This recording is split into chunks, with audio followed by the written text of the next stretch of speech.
In other news, we go to the View's Alyssa Farah Griffin, How about new? where she wonders why women's groups have been eerily silent Oddly quiet. on Hamas raping women What the fuck? and little babies being tortured. Fuck. Well, one, there's no money in it for them. Yeah. And two, they don't give a fuck. It's true. I'm Jasper Gonzo, and this is What's Next.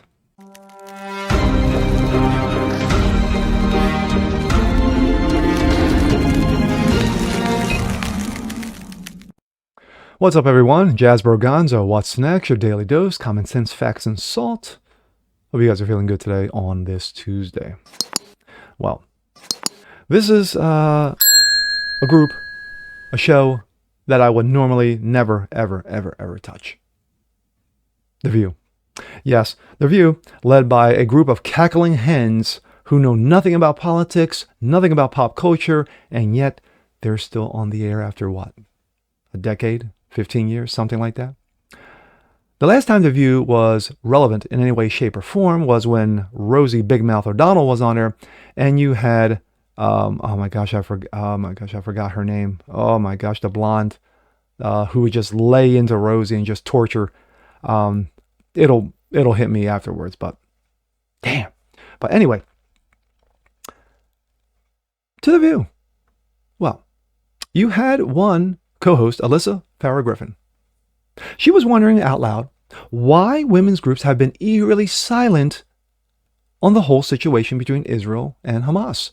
Hamas, who came in October 7th, raped and pillaged. Women were being tortured and raped. Babies were being tortured and murdered.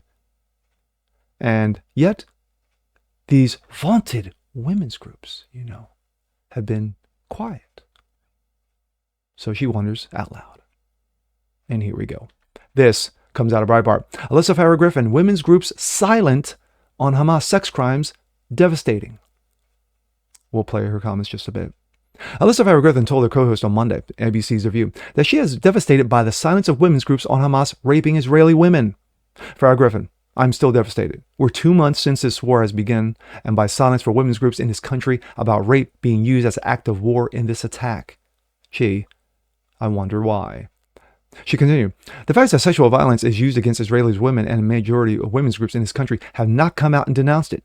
This weekend, Sheryl Sandberg put on a gripping video calling for it. That violates the rule of warfare. It is the height of immorality, and the fact that the United Nations entity for gender equality and women's empowerment have been silent. I don't wonder. That is a head scratcher. And the international Me Too movement has been silent. Me Too, is that still a thing? I guess it is. Co-host Whoopi Goldberg said, I know, it's really hard for people to sit still with it. So right now, we're glad when people are coming out. And while we're going to keep talking about this because we want to encourage that, the bottom line truly is this. You don't have a choice. You have to end this because at some point, it's going to dawn on everybody that no one's leaving. No one's leaving that land. So the question has to become, how do we live together on this land? That is all the people should be thinking about, so that this does not continue to happen. But let's hear a little bit from Alyssa. Sides agree to an extension. I'm hopeful. Listen, anytime hostages are released is a cause for celebration, and I commend the Biden administration for putting in the work, working with the Israeli government, the Qatari government to work out this deal. When I was at the Department of Defense, I was in a number of hostage negotiations, also the situation over the White House. And the thing that is it's incredibly dynamic and evolving. And things can fall apart at any given moment. And I think right now I'd withhold any criticism I have and just say thank you that they're home. I hope that the truce holds, because what happens is, we celebrate that the 58 have been released, but there's still 200 who are being held in captivity. We're also going to start to hear from these individuals as they speak to press, and I'd offer a word of caution. Hamas intentionally separated some families in the release. They do this so that the folks that go out and speak about how they've been held in captivity are more positive about what they experienced. We got medical care, we got this, because they don't want their loved ones who are still in captivity to be tortured any further than they have. So be cautious. This is incredibly dynamic and can change. stage. One thing I just want to say before I pass the ball is I am still devastated. We're 2 months since this war has been underway by the silence from women's groups in this country about the rape being used as an act of war in this attack. Boom. The fact that sexual violence was used against Israeli women in the major women's groups in this country have not come out and denounced it this week. And there we go. Like I said, I'm no fan of The View. I think The View is a trash of a show. It's irrelevant in this day and age. But, anywho, when it comes to the comments that Alyssa Farah Griffin has said, one, I didn't know that she worked for the Department of Defense, and two, White House, and also a correspondent of some sort for the White House. So that's news to me. One, then again, I don't watch that show because it's not made for men. It's just, But regarding her comments on women's groups in this country and, of course, international groups worldwide being quiet, like I said in my intro, because there's no money in it, and they don't give up. That's the only thing. That is the only thing. Groups like Now, remember Now, how they were, running around back in the day? Well, my body, my choice. Oh, abortion. Where are they? Where is the other groups, regarding like Planned Parenthood? Where are they? They're all for, the care of the mother and what have you. Where are the international groups, like she said, in regards to the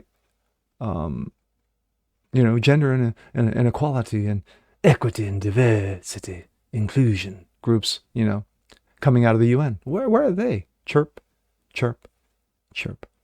That's where they all are. They're all quiet. All of them. Every single one of them, they're all quiet. Because they don't give a fuck. They don't.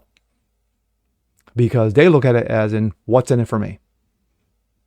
Oh, I forgot Me Too. Me Too still fame. I thought pretty much it was gone, dead and gone after Rose McGowan just torched it, and wrecked it. But, anywho, I applaud Alyssa Farah Griffin for bringing it up. Because sure as hell Whoopi wouldn't have done it.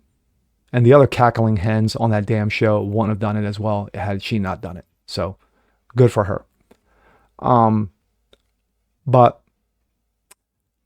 no one's talked about this. I think she's the first person to bring it up and in the 2 months that this whole shit has gone down. And it's pathetic. It's pathetic. It's sad. It's disgraceful that women groups have not stepped up and said, raping and torturing women is wrong. Burning and torturing little babies is wrong. Why hasn't the international community done anything about it? Or why hasn't groups in the United States stepped up and done anything about it? No. All you hear is silence. And with that being said, I'm Jazz Borganzo. This is What's Next. Want to see more like this? Please leave a comment below. Like it, share it, subscribe to it, hit that notification bell so you guys never miss a thing. And we'll see you next time. Peace.